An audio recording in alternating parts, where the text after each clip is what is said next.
hello, tudo bem com vocês? Eu sou a Jess Lodge e esse é o nosso Cine Girls com teremos uma vibe cósmica aqui hoje nesse Cine Girls. Adorei! Hello, senhora Jess Lodge. Ó, vou dizer mais, vou dizer que eu acho que o universo está conspirando para que nós e que para vocês assistam esse episódio com a mente o mais aberta possível. O mais aberta possível, porque a gente vai falar sobre filmes de espaço. Filmes que se passam no espaço e que, né, contextualizam de alguma forma o espaço. Então, precisa estar com a mente muito aberta mesmo. E vocês acham, gente, que a gente vai falar disso assim a esmo com qualquer pessoa? Não, porque o nosso convidado de hoje já teve em projetos da NASA e teve lá por acaso. A gente quer saber como é que isso aconteceu, né? A gente quer saber como isso aconteceu. Seja muito bem-vindo, professor Johnny Silva. Muito obrigado, Jess, muito obrigado, Aline, por essa oportunidade. Não foi bem por acaso que eu tive na NASA, né? Tem uma história por trás, né? Tem uma história por trás, mas então a gente já vai pedir pra você contar um pouco dessa história. Legal. E aí falar um pouco do seu currículo estrelado, porque além de ser professor, a gente tem que fazer vários sketches hoje. Esse currículo, gente, tem coach, tem professor, tem projetos ambientados na NASA e ele é um engenheiro de primeira, né? Vamos à primeira estrela dourada. Jess, você está impossível hoje, adorei! Então, assim, ó, muito obrigado por essa oportunidade. Eu tinha falado que eu já tinha dado entrevistas, mas sobre cinema e espaço é a primeira vez para mim, né? Então é bom sempre ter a primeira vez, né? De fato, eu sou engenheiro mecânico, sou professor da UFSC de Engenharia Mecânica. E agora, em novembro, faz 30 anos como professor, que eu faço 30 anos como professor. E, de fato, o que acontece é que eu tive diferentes experiências no exterior, né? No exterior, deixando claro que é na Terra. No exterior pode ser em Júpiter. Ia ser a minha próxima pergunta, mas ok. Eu tive a experiência de morar no Japão, onde eu fiz um curso de especialização entre o mestrado e o doutorado. Eu morei na Inglaterra, onde eu passei 1 ano e meio fazendo um doutorado, parte do meu doutorado lá, que chama-se Doutorado Sanduíche. O título saiu pela UFSC. Mas foi um projeto de intercâmbio. E eu tive a experiência de morar 1 ano nos Estados Unidos, trabalhando na NASA, no Vale do Silício, o que é uma coisa a mais, né? Ou seja, eu estava na região chamada Silicon Valley, que é uma região super efervescente na cultura americana, fica entre o sul de São Francisco e o norte de San José, na Califórnia, no segundo centro mais antigo da NASA. E lá eu trabalhei em projetos de inteligência artificial. Hoje em dia, né, tá todo mundo falando de IA. Hoje está todo mundo falando de IA. Eu trabalho com inteligência artificial há cerca de 25 anos. Né? O meu doutorado foi definido há 25 anos atrás. Quando se começou a falar disso, então? Talvez. A IA é mais antiga do que 25 anos. A IA pura mesmo já é mais antiga do que 25 anos. Tem história por aí. Mas IA é uma coisa que talvez um dia tenha um podcast sobre IA e cinema. Eu acho que você também estava pensando nisso quando ele falou, né? Com certeza. Mas enfim, eu estava conversando com a Aline, como é que tá... O que me levou a estar falando com vocês, né? Então, a minha conexão com a Jess é que nós somos colunistas de um mesmo portal. Do portal Acontecendo Aqui. Jess fala sobre cinema, uma coluna gostosíssima, assim, eu recomendo as pessoas verem. Obrigada. E eu falo sobre carreira. Aí a Aline pergunta, como é que um cara que é engenheiro mecânico, que trabalhou na NASA, fala sobre carreira? Surgiu essa dúvida básica, assim, né? O que acontece de fato é que quando eu voltei da NASA, em 2012, portanto, há 11 anos atrás, eu fui convidado para dar palestras em Florianópolis, nossa Floripa, e em Joinville. Eu dei 3 palestras em 2012. E aí os alunos perguntavam, professor, como você chegou até a NASA? Porque minhas palestras foram técnicas, sobre os projetos lá desenvolvidos, mas eles queriam saber a trajetória. E o que acontece? Nesse mesmo ano eu fui chamado para ser diretor de estágio da universidade, trabalhava demais, enfim, mais do que o normal ser humano pode. E o que aconteceu interessante foi que em março de 2013 eu percebi a oportunidade de contribuir com a sociedade para além da academia. Por quê? Porque antes de ir para a NASA, início de 2011, eu fui coordenador da graduação da Engenharia Mecânica durante 4 anos. E o coordenador da graduação, como a gente estava falando, né, Aline, é aquele cara que, entre outras coisas, é chamado pelos cursinhos para dar palestras sobre sua profissão na Semana das Profissões. E era uma coisa que eu achava deliciosa, porque você fala para alguém no cursinho, aquele aluno, ele é uma esponja, ele está ansioso para saber, e você tem que falar da sua profissão sem falar da técnica. E eu tive depoimentos de alunos da mecânica que falaram, professor, eu estou aqui, em parte, minha decisão surgiu naquela sua palestra, no cursinho tal. Então, isso é uma coisa muito impactante.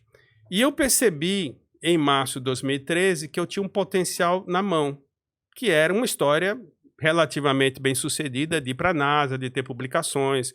Eu tenho publicações com 6 pesquisadores, trabalhei com gente da Índia, da Alemanha, dos Estados Unidos e da Rússia. Da Rússia? Eu ia perguntar da Rússia, porque a Rússia e a NASA têm uma história. Aí, a pessoa com quem eu trabalhei, ele era um engenheiro que imigrou da Rússia há muitos anos atrás, mas ele já era naturalizado americano, mas ele era russo, assim, de origem, né? O Edward. Eu tenho ele no meu currículo, assim como eu tenho o Kai Gebel, que é um alemão. O Kai Gebel foi a pessoa que assinou meus documentos da NASA. Ele era alemão. Isso é uma coisa impressionante da NASA. E a gente pode comentar sobre os filmes que eu gosto de chamar filmes da primeira órbita. Vou explicar o que é filmes da primeira órbita. A gente vai falar deles daqui a pouquinho. Então, assim, o que aconteceu? Por que eu cheguei aqui? Então, eu percebi a oportunidade de palestras. O meu currículo é muito técnico. E eu fiz a minha primeira formação em coach em 2013. Em meados de 2013. Portanto, há 10 anos atrás. E a minha identificação com o coach foi 110%. Tanto que anos depois eu lancei um livro que faz a ponte entre o coach, carreira e o TCC. Fica o convite aí para quem quiser procurar na internet, trabalho de começo de carreira. As iniciais são TCC, mas eu jogo o aluno para o futuro, não para o passado. Trabalho de começo de carreira, é uma jogada de marketing, certo? TCC.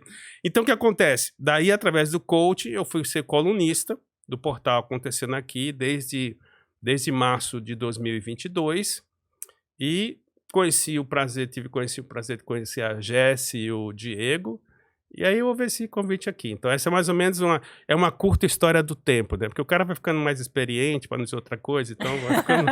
Vocês têm que me cortar aqui, tá? Me cortem. Vai resumindo a própria carreira. Sejam cirúrgicos, porque você está falando com um cara que é coach, palestrante, professor. Então imagina que... Tem muita coisa. Tem discurso. Não, fala por cotovelos, assim, pelos tornozelos. Mas a gente tem muitas perguntas também, né? Era isso que a gente precisava. Eu tenho uma pergunta que ela não tem tanto a ver com cinema, mas eu preciso começar com essa pergunta, que eu acho que é, na verdade, uma dúvida que paira sobre toda a humanidade. Paira. Né? O homem foi ou não foi pra Lua, na sua opinião? Joguei. 1969. Não, veja bem, tem coisas que tem a tal da teoria da conspiração, né? Mas, assim, de fato, não existe dúvida técnica científica que o homem foi pra Lua. Não existe dúvida disso aí, tá? Graças a Deus, tô aliviada. Era essa a resposta que eu queria. Não existe dúvida. Eu sei que eu acompanho alguns canais de documentários que eu adoro, então tem aquela teoria se o homem foi, e os caras fazem entrevista, enfim. Então, nesse aspecto, não teve dúvida. Inclusive, uma ponte com um dos filmes da lista extraordinária que a Jessie mandou para mim, que eu assisti, ele usa um fato que é um fato que foi descoberto na Apollo 12. Todo mundo fala da Apollo 11, mas pouca gente fala da Apollo 12. Não virou filme, ninguém vai falar assim, a história do terceiro homem que pisou na Lua. Não existe. É o primeiro, é o Neil Armstrong e é ele, né? Não tem outra pessoa. Tanto que o gancho do 2013 é que a mulher do Jim Lower tá assistindo TV e ninguém tá assistindo TV mais. Os caras estão assistindo Super Bowl, estão assistindo outras coisas, porque o Homem à Lua a terceira missão já não era, né? A Apollo 13 era a terceira missão que iria pisar na Lua, né? Mas na Apollo 12 acontece uma coisa que pouca gente sabe. Que é que depois que eles saíram da Lua, eles colheram amostras. Apollo 12 foi uma missão muito mais científica de colher amostras. Apollo 11 também colheu amostras. Eles deixam o módulo lunar cair no solo da Lua a propósito. Por quê? Porque eles queriam fazer uma investigação sobre a massa da Lua, né? A massa, a composição, assim, além disso. E o que aconteceu foi um fato, eu pesquisei isso aí no site oficial da NASA, e isso é registrado, isso não é science fiction. Eu vou falar... Tá lá, tá escrito lá. Eu vou tentar falar para vocês, fazendo um disclaimer.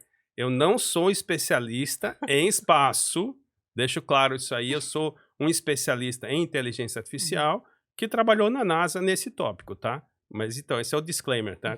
É bom colocar. Haters, por favor, sejam legais. Mas o que aconteceu de fato na 2012, na Apollo 12, foi eles deixaram o módulo lá cair e eles tinham colocado aparelhos de sismiológicos, de detecção de terremoto, né? E aí houve uma vibração que ficou vibrando como se fosse um sino durante 1 hora. Olha a cara da Aline, você não sabia dessa informação. Não. Ninguém aqui, Você a gente não dessa... sabia. Pois é, isso é histórico, isso não é science fiction. Então tem lá, se você procurar no Google, Moon rung like a bell, ou seja, a lua vibrando como um sino, você cai no artigo oficial da NASA. Existe um report sobre isso aí, são os relatórios depois das missões. Então isso aconteceu e isso criou uma coisa assim extraordinária, porque os caras não sabiam o que ia acontecer. Porque se fosse um corpo parecido com a Terra, tudo bem, a composição é diferente, tal. Se fosse um corpo plenamente rochoso, você bate e não vai vibrar. Mas passou cerca de 1 hora vibrando. E aí criou o quê, Jesse e Aline? Criou a teoria da lua oca. Isso a gente já ouviu falar. A teoria da lua oca eu já ouvi falar. Agora, que tinha sido por esse motivo, eu nunca tinha ouvido falar. Foi por esse motivo, entendeu? Pela missão Apollo 12. Então, Apollo 12 teve uma coisa extraordinária. E aí, o Moonfall pega a sua teoria, né? E aí, a gente vai falar depois que é um outro filme das que tá viagens, das viagens. Porque aquele Moonfall é uma viagem total. Então, mas vamos voltar no Apollo 13, já que a gente tá falando de Apollo 13. Apollo 13, ok, pra você é o que acontece, o que aconteceria realmente se fosse verdade aquele filme. Porque o filme é pra retratar. Veja, essa é uma das curiosidades que a gente tem. Muito filme aqui conta várias histórias pra nós. Vamos parar por partes, tá? Vamos por partes. Que eu sou engenheiro, tem que me desculpar. Dá um desconto que eu sou engenheiro. Não, vamos lá, vamos por partes. Tá, engenheiro pega um problema grande e vai dividir em problemas menores. Quando você me mandou a lista e falou que o tema era cinema, eu tava crente que a gente ia falar sobre carreira. Zona de conforto total. Pô, falar sobre carreira é tipo assim, é uma coisa que eu vivo há 10 anos, trabalhando, estudando sobre carreira, publicando, etc. Ela botou espaço. Eu falei, cara, vamos lá. Mas a lista que ela mandou tinha sido quase todas, exceção de 2. Falei pra você, né? Sim. Então, são filmes bem conhecidos. São filmes bem conhecidos. Mas, vamos fazer a seguinte divisão. Eu tava pensando sobre isso, Jesse, assim. Se a realidade fosse o Sol... existem filmes que estão na órbita da Terra, ou seja, filmes que eu defini como reais, e existem filmes que estão mais distantes da realidade. Faz sentido essa analogia? Faz, total. Se a realidade fosse o Sol, existem filmes que orbitam como se fosse na órbita da Terra, ok? Então, na realidade, e existem filmes que estão mais distantes. Faz sentido a analogia. Então, veja bem. A pessoa tem que conhecer um pouquinho aí de sistema solar pra ela entender, né? Esse aqui mas é nível assim, 2, esse aqui é nível Vênus, então é 2. Por exemplo, tudo que fosse próximo da Terra seria uma órbita aceitável, né? Então, o que eu quero dizer é o seguinte. Existem filmes que são os que eu mais gosto, e tem um que você não colocou na lista, que ele não é tanto sobre o espaço, ele se passa mais na Terra, mas ele é o primórdio da grande visão de ir para a Lua. O que acontece? Quando o Joe Kennedy lança a semente da visão de ir para a Lua até o final da década, naquele famoso discurso dele, ele coloca aquela missão. Até aquele momento, os americanos não tinham muita experiência no espaço. Os russos tinham lançado Sputnik, tinham lançado Gagarin, tinham lançado outras sondas, né, orbitam em torno da Terra, mas os americanos não tinham experiência. Então é importante a gente entender que Apollo não é uma missão, é um programa. Ou seja, quando a NASA fala... várias etapas, né? Exatamente, isso aí. Porque aí vai a parte didática do cinema, que vocês encaram o cinema como entretenimento e conhecimento. Eu encaro mais como conhecimento. Até como pesquisa. Como pesquisa. Mas aí é que tá, eu quero voltar, antes de você concluir tua fala. Tem muita gente que diz que, né, a gente já falou, o homem pisou na Lua, ok, é comprovado cientificamente. E as teorias da conspiração que não, que aquilo lá foi feito em estúdio. Olha a loucura que as pessoas pensam. Mas, Jesse, precisamos ir muito longe. Tem gente que diz, apesar de quase todo mundo ter acesso a voar, e quando você voa, dependendo, enfim, você tem uma noção sobre a curvatura da Terra, tem gente que acha que a Terra é plana. Exatamente. O que a gente vai falar? O que a gente vai dizer pra essa pessoa, Eu tenho uma atitude. A minha atitude é assim, eu exercito a paciência e o silêncio. Nessa pessoa você não precisa responder. Eu entro em processo assim, de meditação, né? Porque não dá. até a Nath entrou na... Até a Nath. A Nath, gente, é a nossa gravadora, editora, que é a nossa cinegrafista. Ela riu porque é uma coisa bizarra. O que eu vou fazer? Veja, eu estava no Japão...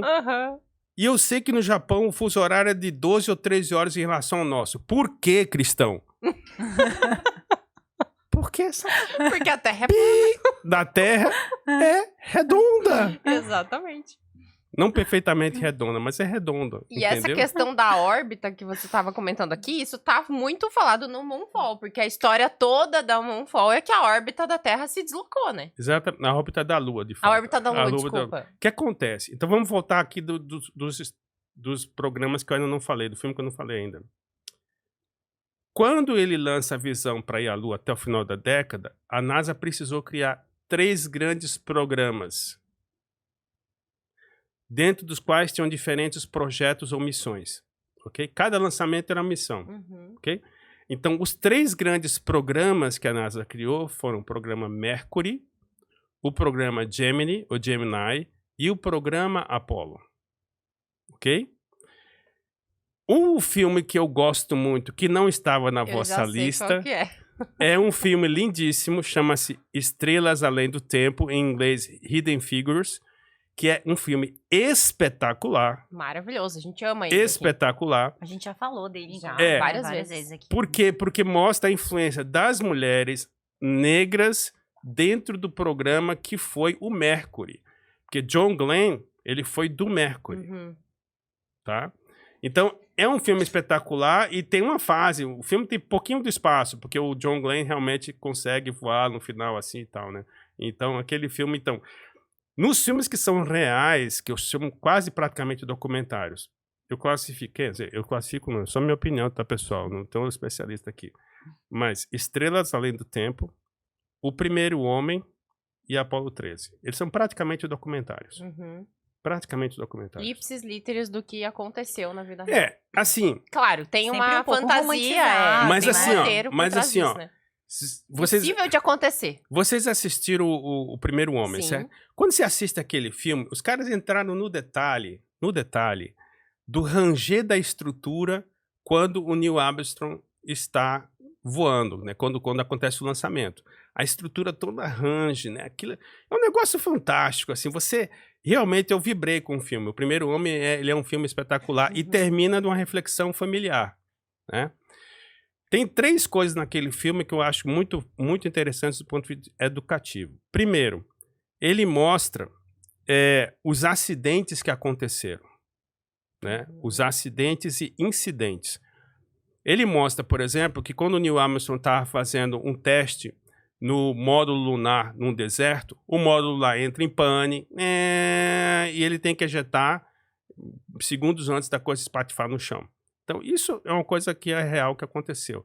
Quando o Neil Armstrong está voando no Gemini acho que era 8, tem no momento que ele faz o acoplamento com a sonda, porque qual era a ideia do programa Gemini? No momento que o homem tomou conhecimento, domínio sobre a órbita da Terra, ou seja, ele conseguia mandar pessoas e voltar com segurança, que essa era a ideia básica do Mercury, do programa Mercury, ele precisava fazer uma questão que era mandar sondas, cápsulas mais distantes, acoplar e desacoplar. Fazer vários desses ensaios. E essa era a grande missão, muito superficialmente falando, o grande missão, objetivo do programa Gemini. E tem uma coisa que é extraordinária. Quando o Neil Armstrong acopla com uma cápsula, que acho que é chamada Agena, ele começa a girar. O cara que estava com ele, que eu não me lembro o nome, me desculpem, haters, me desculpem. Alguém vai contar pra gente aqui nos comentários. O cara que tá com ele entra em sono, porque quando você começa a dar o spin, Isso é comprovado É a tal da força G, não é? Cientificamente é comprovado que em função do nível de força G que um ser humano experimenta, existem alguns limites. Acima de um limite, você vai desligar, tem a ver com fluxo sanguíneo e outras coisas mais, você vai desligar e o cara vai adormecer. E aí o filme mostra claramente que o astronauta que está ao lado dele já adormeceu e ele retoma o controle da espaçonave. Aquilo ali teve que ter sido a melhor semente do Apollo. Porque se o Gemini não dá certo, o Apollo não existia. E o que eu adorei no filme O Primeiro Homem? Que eu não sabia. Eu sabia dessas partes assim, mas quando acontece o ensaio da Apollo 1, o Neil Armstrong está na Casa Branca conversando com senadores sobre o investimento do programa Apollo. E eles vão fazer um ensaio do Apollo 1 que não é lançamento, é teste da cápsula. E acontece um incêndio e morrem 3 astronautas. Então, a Apollo 1 foi um dos maiores acidentes do programa inicial da NASA. Porque os 3 morreram. Era o Gus, o Ed White e o outro eu não me lembro. Então, acho que até tem documentários sobre isso. Sim. Documentários muitos. Foi um erro crasso. Tem a ver com as escotilhas só abriam o lado de fora e tal, os caras ficaram por dentro. A atmosfera estava cheia de oxigênio, uma faísca de oxigênio, bomba. Aquilo virou uma bomba, né? E os 3 morreram. Porque era todo experimental também naquela época, né? Você não sabia o que ia acontecer. É experimental, mas é um erro relativamente crasso o fato de não poder abrir as escotilhas por dentro. Eles não admitiam que isso podia acontecer, entende? Então aquilo provocou uma revisão do programa naquele momento. Atraso, revisão, morte, etc, etc. Mas o filme mostra essa grandeza, que o Neil Armstrong estava na Casa Branca, ele recebe o telefone e fala, os 3 morreram, vão pro hotel porque a gente não quer expor vocês a isso aí. E tem o fato da própria Apollo 11. Então, assim, o Primeiro Homem é um filme adorável, ele é documentário, é educativo. E o Apollo 13, na minha opinião, é uma obra-prima. Né? O Apollo 13, para mim, é obra-prima, é clássico. Não principalmente, mas também pelo fato de ter um cara na tela que eu acho que ele enche a tela, né? Sim.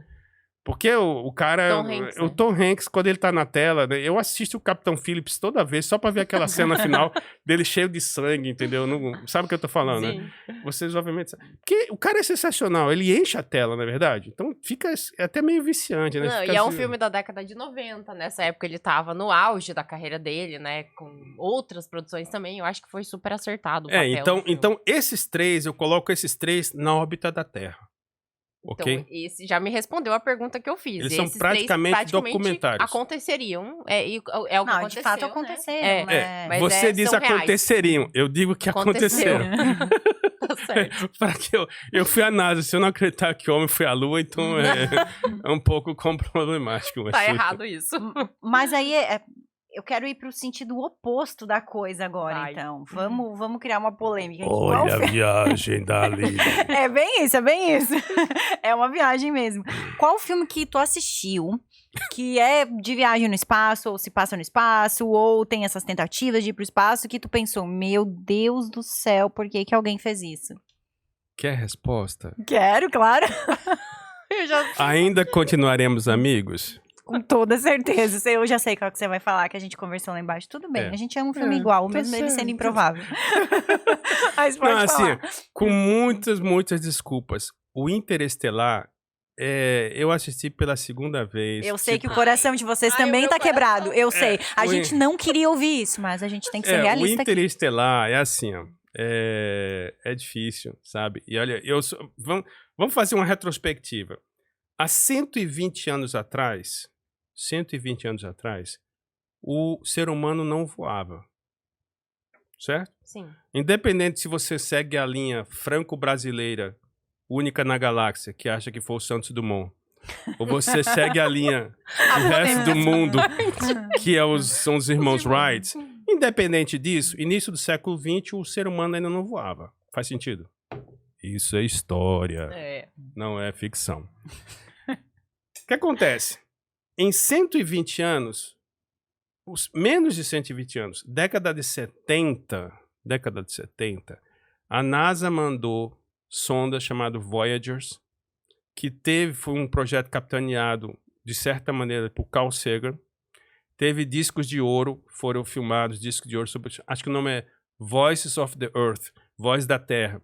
Eles mandaram isso aí e as sondas Voyager são considerados os objetos mais distantes da Terra. Elas saíram do sistema solar, do que a gente chama de sistema solar, influência da órbita do Sol, há alguns anos atrás, 1, 2, 3 anos atrás, década de 70. Então, o que eu quero dizer é o seguinte, é difícil você colocar a palavra impossível quando se fala de ciência e tecnologia. Faz sentido? É difícil, né?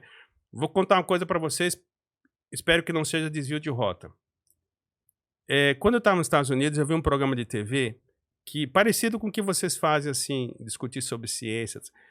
O programa era assim, eles analisavam coisas da ficção científica que tinham se tornado realidade ou não, ou como estavam distantes da realidade. Porque, vou falar uma coisa aqui que é entrega da minha idade total, existia um programa, uns desenhos chamados Flintstones, e o contraponto era o Jetsons. Então pensava-se que no século XXI o cara tava voando e tudo. Eu achei que não existe carro voador ainda pra comprar ali no Cobra-Sol, ainda não existe. na sua no Brasil ainda não existe. Cobra-Sol, pra quem não é daqui, é um bairro aqui de São José, que é onde a gente grava. Não existe ali. Eu vou no Cobra-Sol comprar. Mas você fala da idade, a gente assistia os Flintstones e os Jetsons. Aliás, eu sou fã dos Jetsons. Mas vamos falar uma coisa. Então, esse programa que eu assisti nos Estados Unidos, que eu desculpo que eu não me lembro o nome, ele fez a seguinte comparação. Do que estava previsto no Star Trek, sabe Star Trek? Sim. Década de 60, certo? Década de 60. Existe uma coisa hoje que ultrapassou as previsões do Star Trek. Existe um objeto, um produto hoje que ultrapassou as previsões do Star Trek.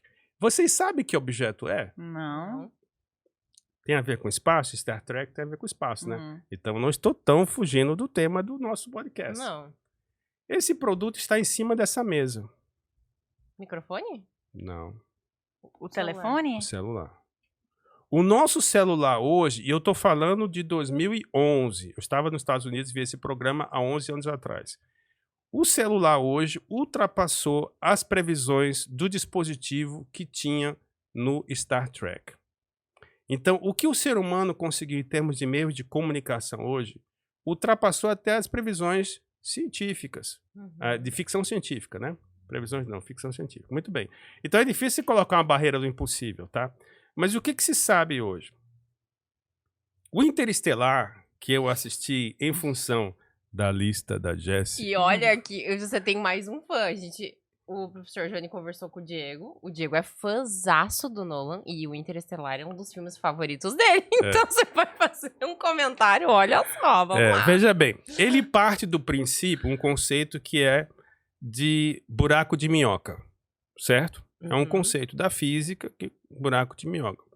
Então, porque não se sabe ainda o que vai acontecer, o que existe depois do buraco negro. O que é o buraco negro?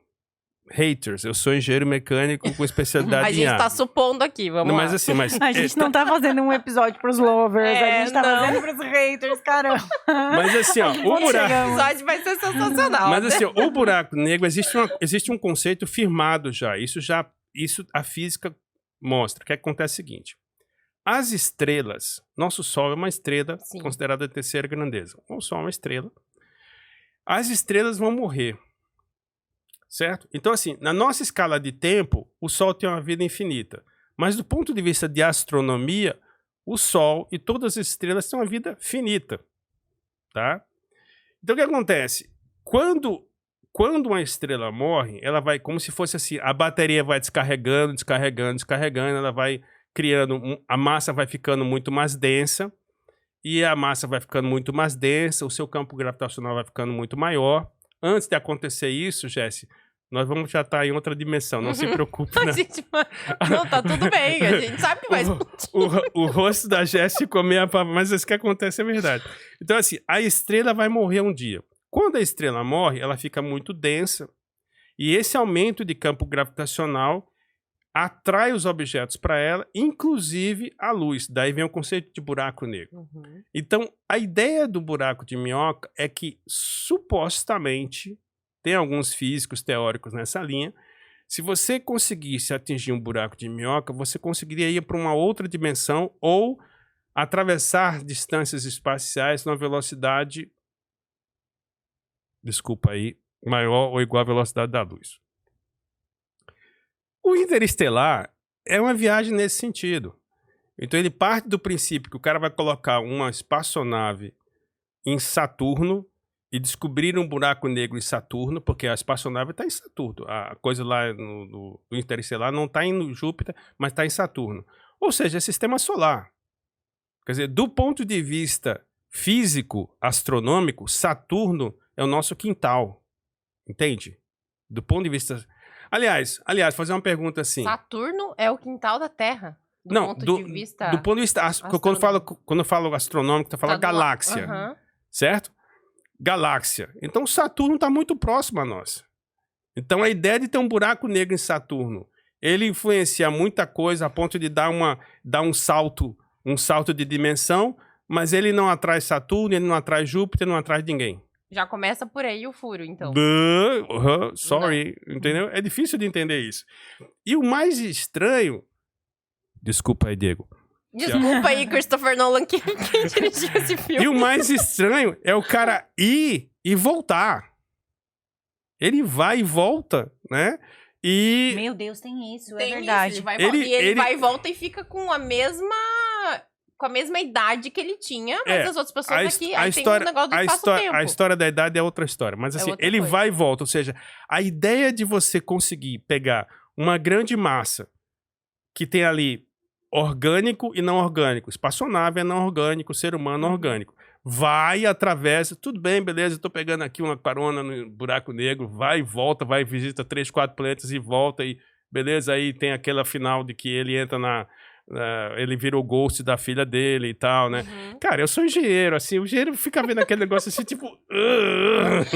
Pra quem não assistiu o filme, eu vou deixar claro. Tem uma cena onde Matthew McConaughey, que é o personagem principal desse filme, começa a empurrar livros numa prateleira. Ele tá numa outra dimensão e tá mandando um recado em código Morse pra filha dele. Morse, muito claro. Isso agora, assim, ó, campeã do spoiler, é isso aí. Porque é só no final do filme que revela que ele que é o fantasma. Eu não falei isso, Aline. É verdade, não, mas é spoiler de 2014, né? Eu sou campeã do spoiler, é isso mesmo. 2014. Vamos assistir Interestelar. Nem bom, depois desse episódio ninguém vai assistir mais. Então, assim, esquece o livro de ciências do lado, numa boa, assim, vai, né? Porque esse filme, na verdade, é mais o negócio do emocional ali, né? Tem um lance emocional pai, muito filha, bonito, né? Esse lance emocional muito bonito. Porque, então, os caras pegam algumas coisas que a ciência hoje já começa a tangenciar, né? Que, por exemplo, a questão do buraco negro, que hoje é uma coisa que está se descobrindo, ondas gravitacionais se comprovou, etc e tudo.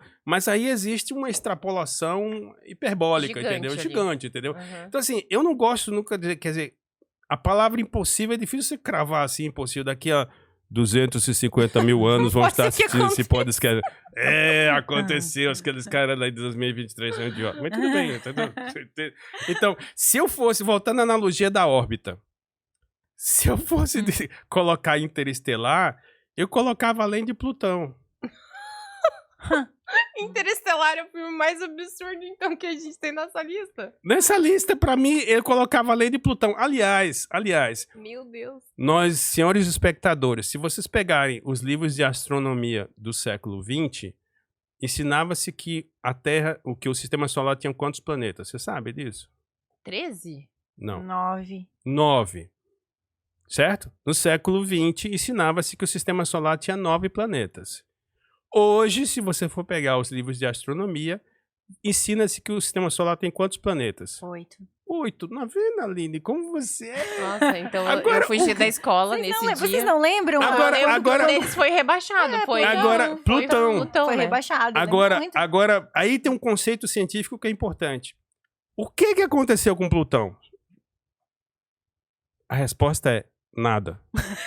Ele continua lá. Continua lá, numa boa, com seus, né? Não podemos falar de marcianos plutônicos, sei lá, os seres lá, enfim. Mas a gente já vai chegar em Marte. Calma, que tem um filme aqui que nós vamos falar sobre isso. Mas esse eu gosto. Tá. Esse eu gosto. Esse pra mim é top. Mas top. você não gosta do Interestelar? Eu tô tentando traçar meu perfil sobre isso. Eu acho que... Suave, bem, um gente, perfil tá, não suave. Não tem problema, a gente pode Então, eu vou explicar o que aconteceu certo, com o tá tudo Plutão. certo. Sabe o que aconteceu com o Plutão? Nada. Mas o que aconteceu foi o seguinte. Descobriram-se outros corpos celestes que pareciam que teriam as mesmas classificações de Plutão. Entende? Porque a definição de planeta tem um certo critério pela Associação Internacional de Astronômica. Então, quando descobriram esses outros corpos celestes, os caras da Associação Internacional da Astronomia, que eu esqueci agora a sigla, me perdoe, haters, mas Vai ficar ótimo esse episódio. Eles falaram assim, cara, a gente tem o seguinte dilema. Ou a gente altera Plutão, ou a gente vai ter que ensinar um monte de outros planetas. Então, nesse dilema, que é um dilema científico, porque a gente está falando de conceito científico, ok? Conceito científico. O que é planeta, o que é estrela, o que é satélite, o que é cometa, o que é asteroide, são conceitos científicos. Então, para não reformular o conceito científico de planeta, rebaixaram Plutão. Tanto que ele é considerado, chamado de Dwarf Planet, ou seja, planeta não. Então, hoje a gente só tem 8 comprovadamente pelo conceito científico, 8 planetas. Hoje, no Sistema Solar, considera-se 8 planetas, tá? Daí vem um outro filme que estava na sua lista. Tem um filme que eu gosto também. Que é o filme 2010. Tá. 2010, o ano que faremos contato. O filme tem uma mensagem muito bonita e profunda, que eu acho que é uma mensagem que permeia vários filmes espaciais, que eu gostaria que a gente pudesse tratar aqui, se eu tiver a permissão de vocês. O filme 2010 tem uma mensagem profunda, que é a mensagem da geopolítica. Então, enquanto as espaçonaves, veja, os caras fazem um ensaio, aí não podem voar com os americanos, aí voam com os russos, na época eram soviéticos, tanto que as camisas são CCP, né? Você nota lá que é do Arthur C. Clarke, né? O Arthur C. Clarke, o cara que escreveu, né, as histórias, tanto 2001 como 2010. Não aparece o logo da NASA. Você percebeu que não aparece o logo da NASA nem em 2001 nem em 2010? Sabe por quê? Eu fui pesquisar sobre isso. Provavelmente porque eles não deram autorização. Eu fiz o dever de casa. O Arthur C. Clarke criou uma entidade chamada NCA, National Council of Astronomics, que seria a NASA para ele, entendeu? Porque na época que ele escreve já existia a NASA. A NASA passa a existir em 1958 como um upgrade de uma instituição que existia antes, chamada NACA. NACA. Esse eu tinha lido sobre isso. O NACA, o que era? Era o National Advisory Committee for Aeronautics. Ou seja, era um comitê de assessoramento para a aeronáutica. Ok? O NACA. O centro onde eu trabalhei chama-se Ames Research Center, que fica em Mountain View, que é o coração do Silicon Valley. Era o segundo centro mais antigo do NACA. Portanto, eu posso dizer que eu trabalhei no segundo centro mais antigo da NASA, que era o Ames Research Center. Trabalhava com sistema de propulsão, hoje trabalha com supercomputação, etc. Sistema de propulsão não, sistema de reentrada na Terra, muitas simulações supercomputacional, tudo tá no Ames. E uma referência em aerodinâmica, por causa o NACA era de aerodinâmica. Certo? Perfil de aeronave, para os engenheiros que podem estar assistindo, o NACA é essa organização que era precursora da NASA. Ok? Então, o Arthur C. Clarke criou esse NCA para meio que se distanciar da NASA, entende? E aí, mas ele faz o papel da NASA. Então, voltando ao 2010. O lado bonito do 2010 é essa questão geopolítica. Né? Enquanto os caras estão voando junto, tem um conflito lá, se não me engano, na região do Caribe. Muito parecida com aquele conflito que o Kennedy enfrentou da Baía dos Porcos. Acho que fizeram uma ligação. Então, esse filme tem esse lado bonito, entendeu? De vamos fazer paz na Terra. A outra mensagem mandada por eles, né? Mandada pelo eles, né? A outra mensagem é: façam paz na Terra. Todo o universo é seu, exceto a Europa. O que é a Europa? A Europa é uma lua de Júpiter, ok?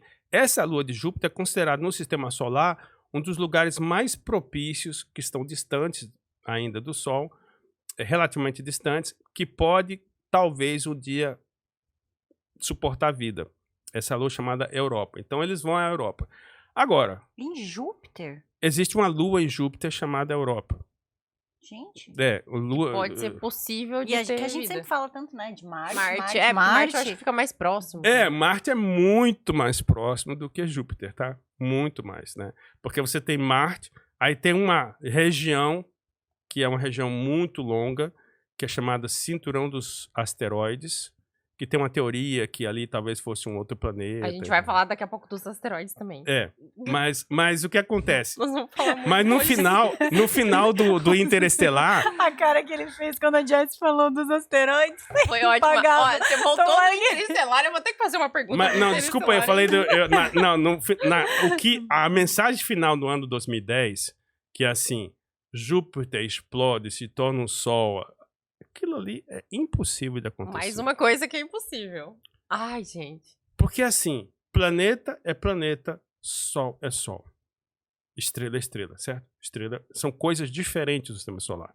Então, fato é, Júpiter é um planeta chamado planeta gasoso, que Júpiter é composto de gás, só que tem um efeito gravitacional muito grande. Então, a massa de Júpiter é gigantesca. Mas assim, não existe fundamentação científica, com meu parco conhecimento, que não sou astrônomo nem físico, para dizer que um planeta pode se transformar numa estrela. Não existe. Agora, o que existe hoje comprovado, está comprovado, existe um programa que inclusive é capitaneado pelo EMS, chama-se Programa Kepler, que foi em função de um astrônomo europeu, Kepler, que é para descoberta de exoplanetas, ou seja, planetas fora do sistema solar. Então existem planetas, já foi descoberto, planetas com mais de uma estrela, ou estrelas gêmeas que criam sistemas solares. Isso existe. Planetas com 2 sóis, por exemplo. Planetas com 2 sóis. A gente vê muito em filme de ficção também, o Duna fala sobre isso. Mas então, isso existe fora do nosso sistema. Agora, Júpiter se transformar um planeta e temos 2 sóis dali e dizer... todo o universo é seu, exceto a Europa, a mensagem final é bonita do Arthur C. Mas não é aplicável na vida real. Isso não é possível. Ainda não é aplicável na vida so real. Sorry. Não, mas tem uma coisa Quem assim... sabe 250 Quem sabe 250 Não, anos. Jess, tem uma coisa assim, tem coisas que dependem de avanços tecnológicos e tem coisas que quebram leis da natureza. O que quebra leis da natureza é muito impossível de acontecer. Porque, veja, um planeta, as estrelas têm uma outra forma de criação. Tem um livro chamado do Isaac Asimov, acho que é o Colapso do Universo. Ele fala sobre a criação das estrelas, fala sobre as diferentes forças que existem na natureza. Então, a forma como os planetas são criados e as formas como as estrelas são criadas são formas diferentes, entende? Então, faltou um pouquinho ali para os diretores e roteiristas dar uma lida nesse livro, né? Porque Mas eu acho que talvez não, sabe? Eu acho que talvez é o negócio do vamos criar, vamos fazer do nosso jeito. Eu acho que a gente chama ficção científica por uma razão, Mas né? olha o que aconteceu com o Interestelar. Eu quero voltar nele porque eu tinha uma curiosidade para falar. Não me conformo! Não, eu me conformo sim, ó. Mas diz que o Nolan trouxe um físico pra trabalhar na produção do roteiro chamado Kip Thorne. Conhece? Já ouviu falar Kip Thorne? Eu também não conhecia ele. Ele veio ajudar a criar uma visão realista do espaço e do tempo, que inclui a representação visual cientificamente precisa de buracos negros. Então, em relação ao buraco... Visual. Isso, buraco negro... Ele foi lá consultar com o físico pra poder fazer no filme o mais realista possível. Mas a história já caiu por água. Veja, a ideia é que buraco negro tá sendo descomprovado. Já tá sendo comprovado a existência de buracos negros. Depois é que foi errado. Agora admitir que alguém foi lá no buraco negro, dá uma volta lá, na outra dimensão, buraco, ele vai no buraco de minhoca, porque são 2 conceitos diferentes e interligados. Tá? Ele vai no conceito de buraco de minhoca e volta e tá tudo bem, e tá tudo certo, e beleza, e tá totalmente integral, é complicado. Porque nós estamos falando uma coisa... vamos falar uma coisa assim, ó. Há 180 anos atrás, grosso modo, aconteceu um evento científico extraordinário que não tem a ver com espaço. Mas assim, esse dispositivo que está na mesa, um celular... O tataravô dele chama-se telégrafo. E a primeira mensagem telegráfica aconteceu em 1844. Que do ponto de vista evolucionário é ontem. Do ponto de vista evolucionário, entender é ontem, tá? Então, assim, é muito difícil você dizer que alguma coisa do ponto de vista de tecnologia é impossível. Existe uma expressão em inglês que assim, we take for granted. Que significa, a gente considera que alguma coisa é normal, banal, simples. We take for granted. Nós vivemos numa sociedade que a gente usa um celular, usa um carro, usa avião. Eu vou daqui...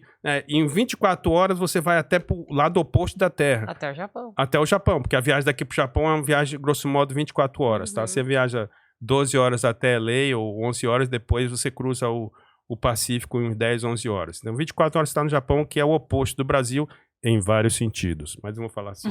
Vamos falar sobre o Japão, não. Que a Terra não é plana. Eu pensei, quando ele falou de Japão ali, que Japão, pra mim, é praticamente outro planeta. Outro planeta. Mas eu não quis outra falar. cultura, mas tudo bem, né? Japão é uma história interessante. Eu tenho, assim, faz 31 anos da minha experiência no Japão, eu fiquei lá 5 meses. Mas o que tem no Japão não tem em nenhum lugar do mundo. Eu visitei as duas cidades, tanto Hiroshima como Nagasaki. Eu visitei as duas, visitei os 2 museus. É uma história, assim, uma história de vida. É um povo simplesmente espetacular. Eu me lembro que faz alguns anos que uma jornalista me entrevistou e falou: Johnny, dos países que você conheceu e tal, o que você acha? Eu falei assim, o brasileiro deveria conhecer a história de Japão e Israel. São 2 países que eu tive a oportunidade de visitar. Japão eu morei, Israel eu visitei 2 vezes, que a gente deveria conhecer para aprender o que é uma cultura de um povo. Tá? Mas essa é outra história, esse é outro papo.